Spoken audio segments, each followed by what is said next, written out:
topics. So we're not going to sit at lunch and talk about politics or religion.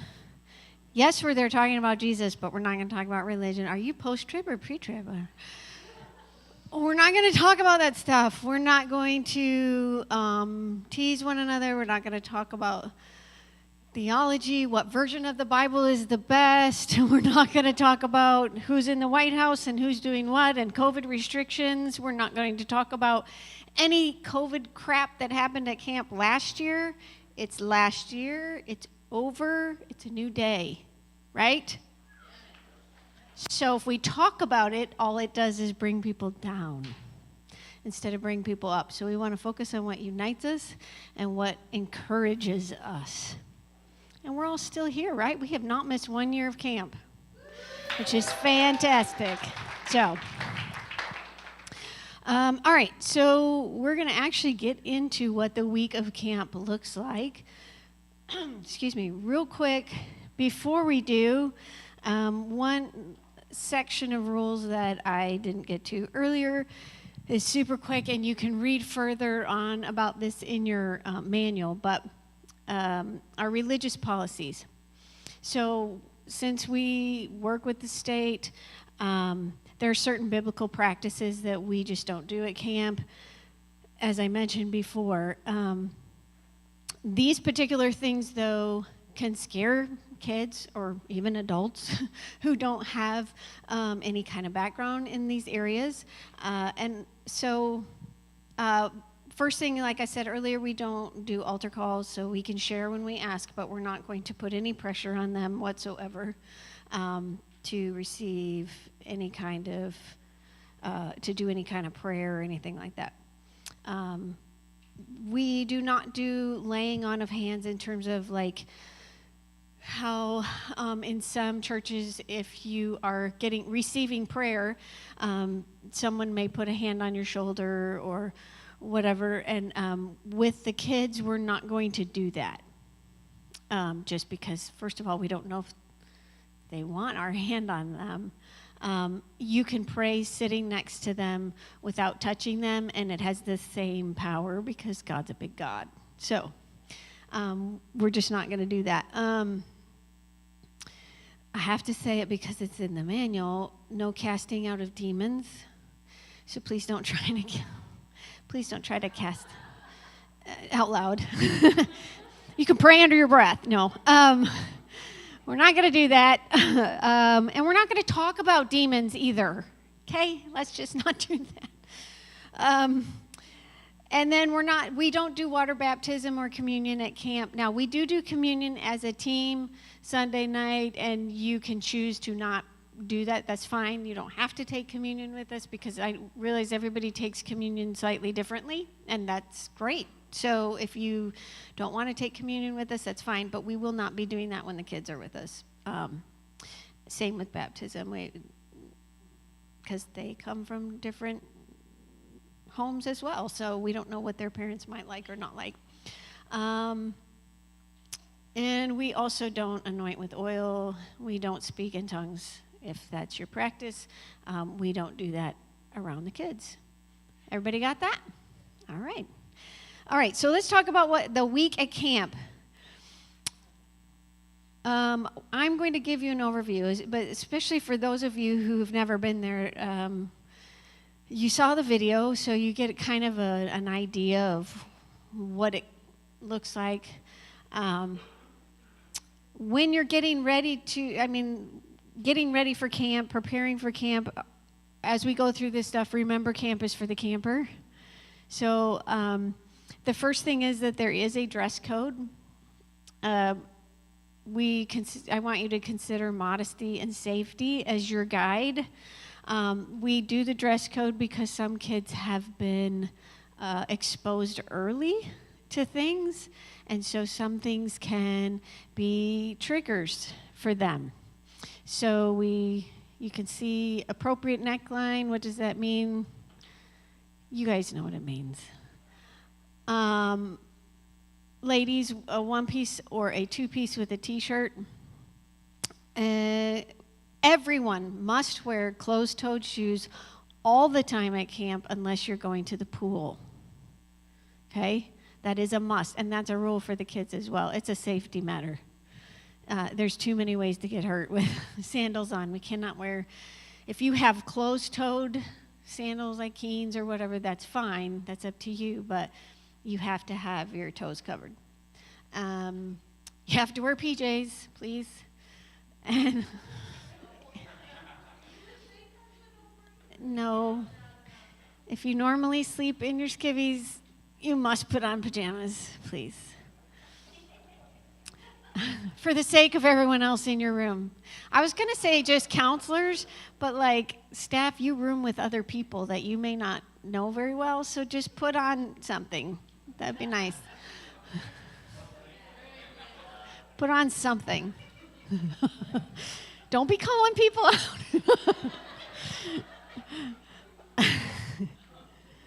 out. Okay. Just take clothes.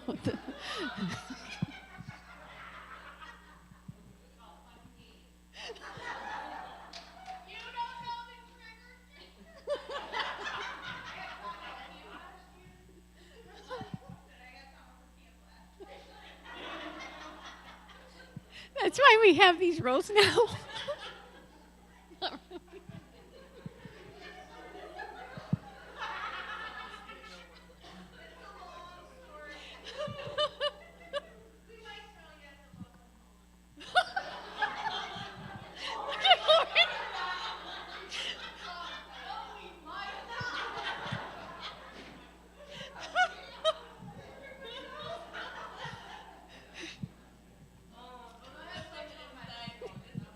What happens at camp stays at camp. What did you say?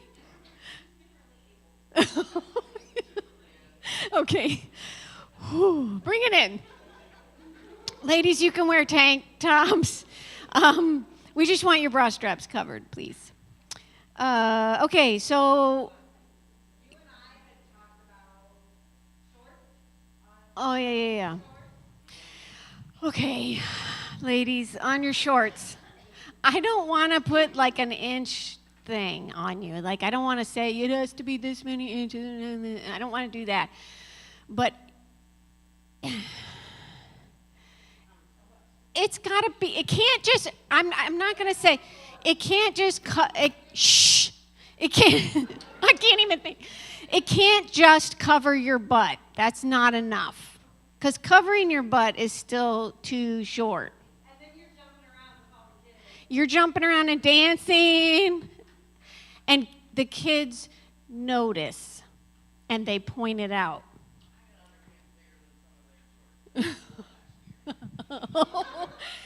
And that's why we ask you to like your neckline as well. Because you're jumping around. You're crawling around. You're very active.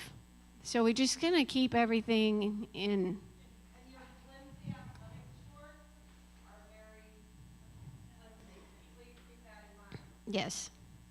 Also, I ask, and that's not in there, this is just a camp thing. If you're going to wear leggings or athletic type, biking shorts or something, your shirt must cover your butt. Ladies. Well, please, I'm hoping the men aren't going to wear leggings, but you never know. So I'll just put it out there. Chad, just cover your butt. Okay. That's a given. Speaking of pool time, let's talk about pool time. Campers, when you bring your campers to the pool, they must be signed in and out by you, the counselor, okay? Even if you're not staying to swim with them, you're dropping them off, and then you're going to pick them up, okay? So they have to be signed in and out. There are, I don't remember how many days we're swimming, but 2. The first day, we're swimming on the first day, I know that for sure, on Monday. We ask that you counselors swim with them and stay with them because it's their first day at camp, and you don't really need a break by that time yet. And if they've only been with you for a couple, if they've only been with you a couple of hours, and then you're like, well, I'm gonna take off now, that's not a good thing. So stay with them on Monday. And then the other day that we're swimming, if you want to take a break, we will arrange that for you. There will be a staff member who will come in and swim with your camper, and but you'll still drop them off, okay? And pick them up. And then at the pool, be mindful of what's happening underwater at all times. But you should be playing with your camper anyway, so you're going to be paying attention. Amen. I do notice that what happens at the pool sometimes is that sometimes campers are playing with other people's counselors and vice versa, which is fine. But then you see this number. I'm going to pick on Jalen and Chris. Let's just say this has not happened to them, so I'm just saying. Let's say Chris's camper is connecting with Jalen in the pool, and they're kind of goofing off, and so Chris is kind of with Jalen's camper a little bit, but then Jalen's camper goes swimming that way, and Jalen's still playing with Chris's camper over here, and before you know it, those two campers are off, and these two don't even know who they're supposed to be with or what's happening, right? So it happens all the time. So you just keep your eye, even if Jalen's playing with Chris's kid, that's fine, but then Chris stays in the vicinity, right? Okay, so let's talk a quick overview of what happens at camp. I have sample schedules back there. There's just one for each table because most of these people have been to camp once, so give it to the newbie at your table. This is just a sample of what the schedule might look like. Everybody's pointing out the newbies. The newbies.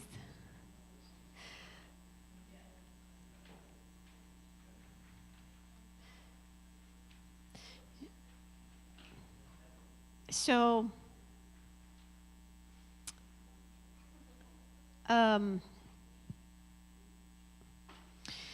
we have a schedule every day at camp that looks similar to this, Sunday through Friday. The daily schedule will be given out each evening, so you'll receive that the night before. You kind of get an idea of what's happening. Here's what you need to know about the schedule. It is subject to change at my discretion. So if I need to change something, so what happens is when we have a counselor meeting,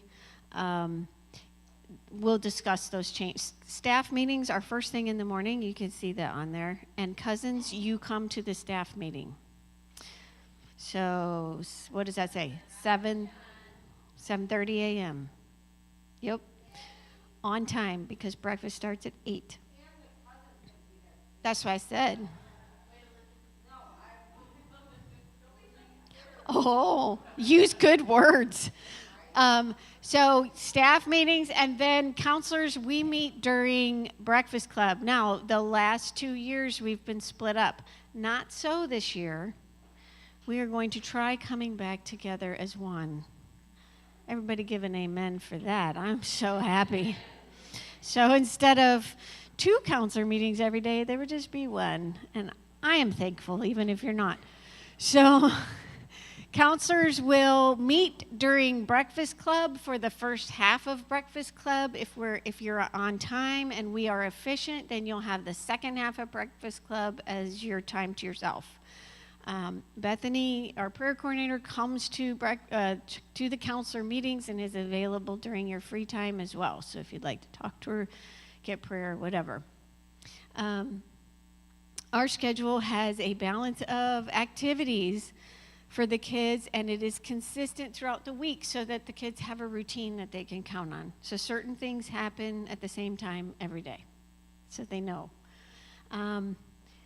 Stay on time as much as possible. Now, I know this is difficult, but especially with the little ones, and there's grace for that. But as much as possible. So you have to kind of watch the time, and if you know that your camper takes a long time to transition, you might need to build that in.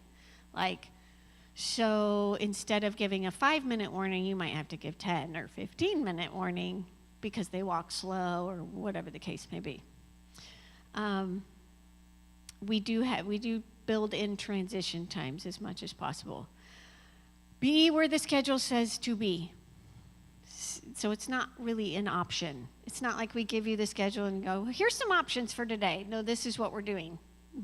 There are times that choices are offered. And we'll talk about that at counselor meetings and stuff like that, where you have a choice where you're going to be. Do not deviate from the schedule or your assignment without permission from me, please. Because if you're not where we are thinking you're going to be, then something might not happen that we need to happen. So, and staff, if you're not sure what to do and your name's not on the whiteboard for some odd reason, ask. Ask me, ask Linda, ask Rebecca, what do I do? And we will give you something, because there's always something to do. And those meetings, the counselor meetings, staff meetings, they are mandatory. So just be prepared. Counselors and staff have 2, maybe 3 breaks a day. Maybe. That's it. So that's it.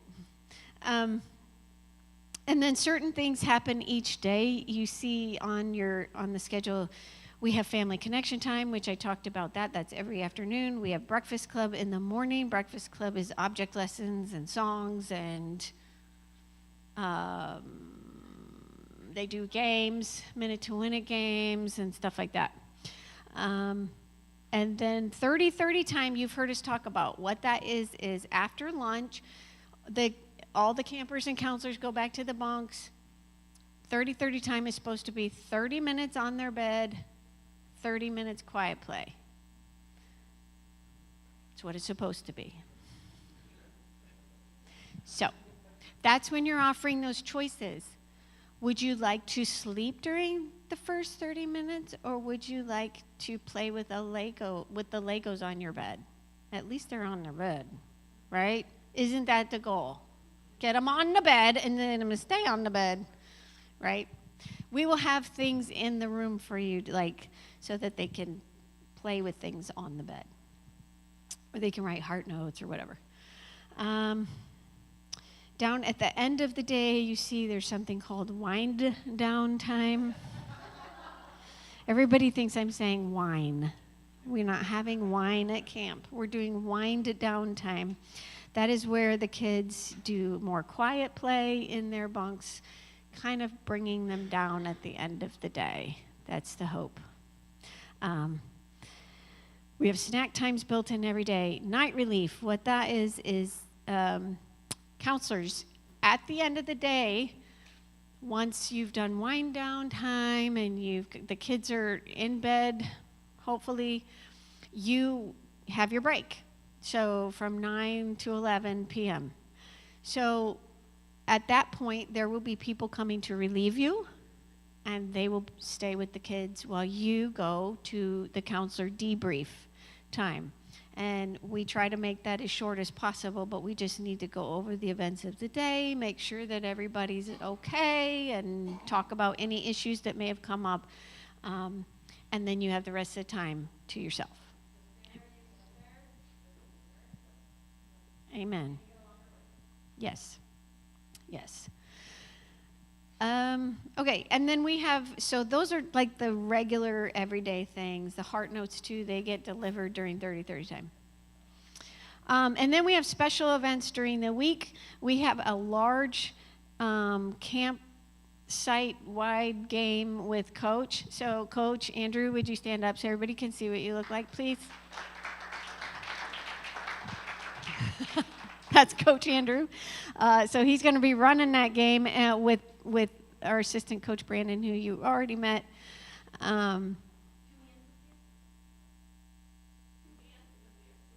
Yes, Andrew has 2 hands this year. Yes. 1.5. Yeah. And then for the girls, Tuesday we have a pamper party. It's like a spa day time. And then during that time, the boys are doing honor code and they're earning their dog tags for whatever Ryan cooks up. You'll meet him. We have a variety show on Friday. The kids can display their talents and abilities, and it's always an amazing time. They look forward to that every year. We have the birthday party on Thursday. It's supposed to be a surprise for the kids, but it never is because the returning kids tell. Are we going to do such and such at the birthday party? So here's what we don't want you to tell. I mean, obviously, because we don't do secrets at camp. We do surprises. Yeah, don't read that. We don't do secrets. That's for the command center. Yes, keep that a secret. Okay, so the birthday party this year is like an Arabian, right? Medieval, that's what it is. A medieval theme because our drama theme is Esther, so we're kind of going from that time frame. Royal Court is the theme this year. So our shirts, just because everybody wants to know, what color is the shirt this year so I can match things? Purple. It's purple. Good job, Keith. He's ready. And you guys, don't tell the kids yet, but we're going to have pony rides again. I'm so excited. I'm so excited. Well, there maybe, but I doubt there's going to be time for any adults to ride the ponies because there's a constant line with the kids. Some of the kids just get off the horse, get down, and get back in the line. They don't. Oh, they do have weight limits, yeah. They're little-ish. Anyway, okay. Yes. Oh, yes, thank you. If you have a gently used row or would like to purchase one to donate, that would be lovely. Mm-hmm. The birthday party committee goes to Target, Walmart, and JCPenney. And JCPenney and Target lots of times might have great coupons. So if you have any and want to bring them, we'll use them. Yeah. They need to have a belt. Then they should be like the fluffy kind. Yeah, it's not like a summer robe. It's like a nice fleece.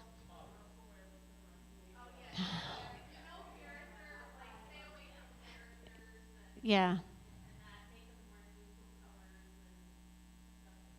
Mm-hmm. Okay.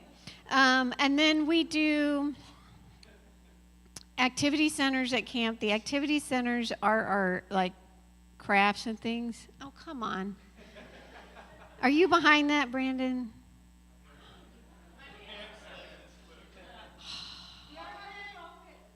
We are having a foam pit this year.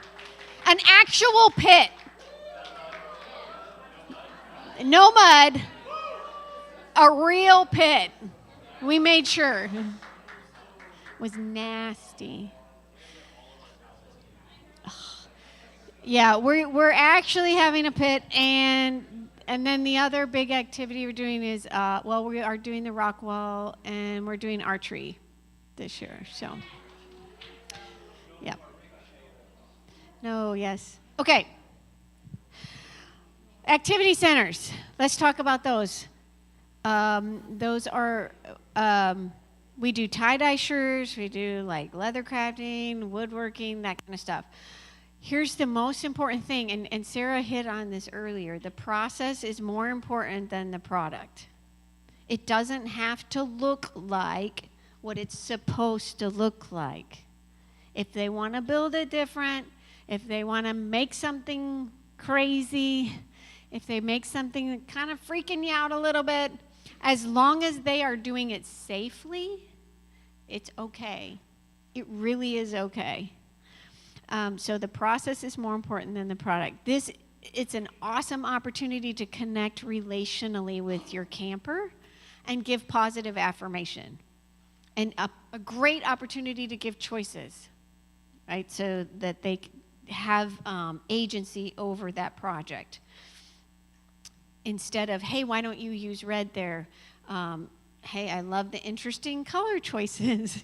Probably what Sarah said. Well, that's very interesting. That's amazing. That's very creative. So it's a good time to be affirming. If your camper doesn't want to do the activity, that's okay too. We have things in place in that area that they can do while staying in the area, and that's okay. So Cheryl, would you stand up real quick? Cheryl is our activity center director. So she makes all the magic happen. I know that Katie helps her over there, and then Jeff is our woodworking guy. So, right? You made a face like, am I? I don't know. I am saying. Becca. We'll talk about this in the next grade, but keep in mind the activity center is also a great place for not even you can I like what you're doing, but for you to match their play. Mm-hmm. If they're doing something, painting something crazy, you paint something crazy. Match their play because that means more than you tell. If you're doing your perfect little project, well, they're covered head to toe in paint. They're gonna look at you and be like, "She really doesn't like how I'm doing this. Clearly, she's, So Matt, but go crazy with them. Do what they're doing." Right. Perfect. Okay, and then when we come home on Friday, we have our welcome home dinner. When we get here, that is all set up for us. And last year, Rhonda, you will meet her that day. She did an amazing job. We've had a great dinner every year, but we finally have gotten it to the point where it's like, we're not doing anything. Right? So you get to come in, sit down, eat, watch the video, cry, share stories. And you may consider skipping because you're really tired when you come home. But please don't. It's a really important debriefing time because especially when you come down from that emotion, it's kind of an emotional high. And it's easy to go home and get really depressed. You spent the whole week just up here on adrenaline, go, go, go. And then you see how the kids are having a great time. And then you come home and you're just like, oh, sucks. Real life, right?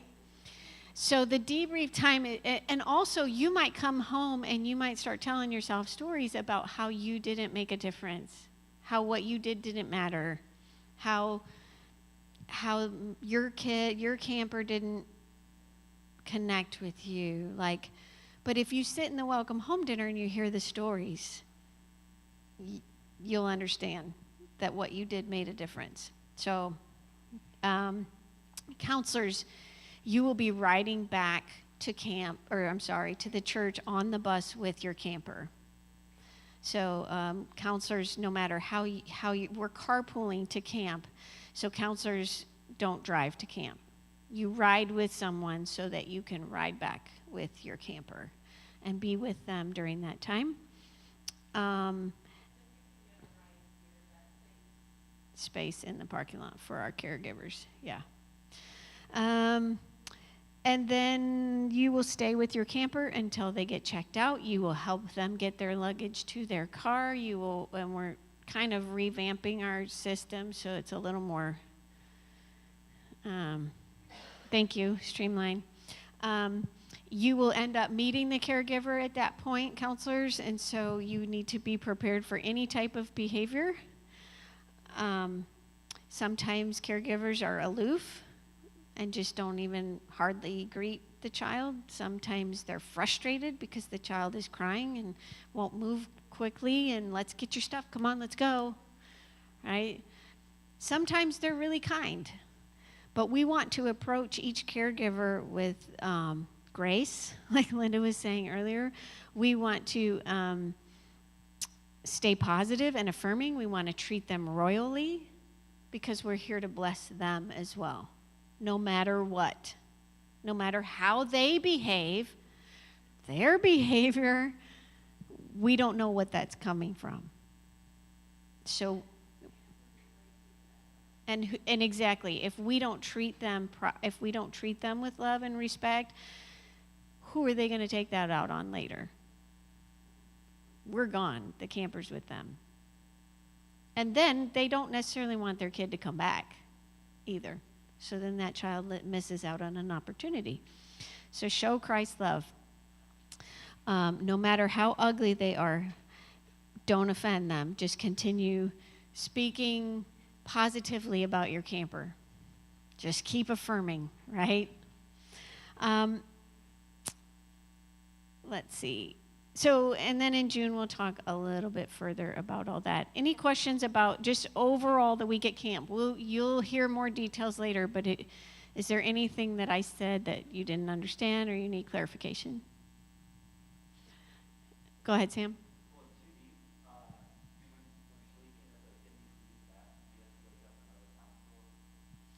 No, and I mean, as long as they can go in there by themselves, yeah. Bethany? I was just going to say that if we could like tell people things right out of the heart from safety, we don't hear a lot of stories and they make people really fun. Yes, thank you. We don't get a lot of these stories. Yes. Yes. So and I told you guys, I tell you every year, no matter how small the quote is, something that your camper says, or if you're a staff member or cousin, you hear a camper say something like, I love this camp because we get to eat 3 meals a day. Well, one of our kids said that. You might not think that's a big deal. That's a big deal. Write it down, hand it to me on a heart note. And if you know the name of the child, put that on there. I'm not going to use their name, but it helps me to know, like age, background, that kind of thing. And I can keep, but seriously, that's how we raise funds. Is we can go, this is the impact. Like when Andrea was standing here earlier and was saying, tell me why you do camp, and Jacob was asking for impact, and she hadn't been here long enough.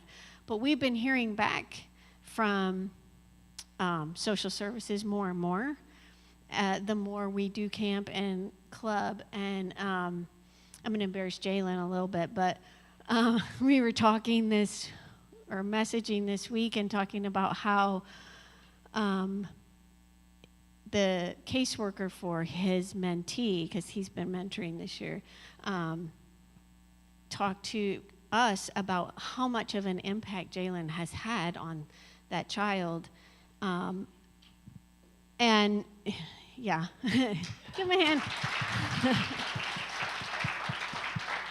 And all of you mentors have had that impact. We just don't always hear it. You know what I mean? But what is happening is, Landon was telling his caseworker what the impact Jalen has had on his life and the impact camp had on his life. And it was so stinking cute. It was Tuesday night at club, his last club, and it just so happened that Landon was sitting in between Jalen and his camp counselor, Jay. He was sitting in between them. And I was standing in the back just watching. I don't even remember what we were doing. I think Kayla was up here talking or something. And I saw Landon do like this. And he's rubbing Jay's back, and he's rubbing Jalen's back. And I'm like, oh my gosh, I'm like crying. And I told Jalen that I saw it. And what did he say? He said, I'm doing this to show my appreciation. Oh. That kid slays me. Oh, he's so stinking cute. Anyway, so you don't know the impact that you're having all the time. So write those things down. Write those stories down. Okay, any other questions? Awesome. You have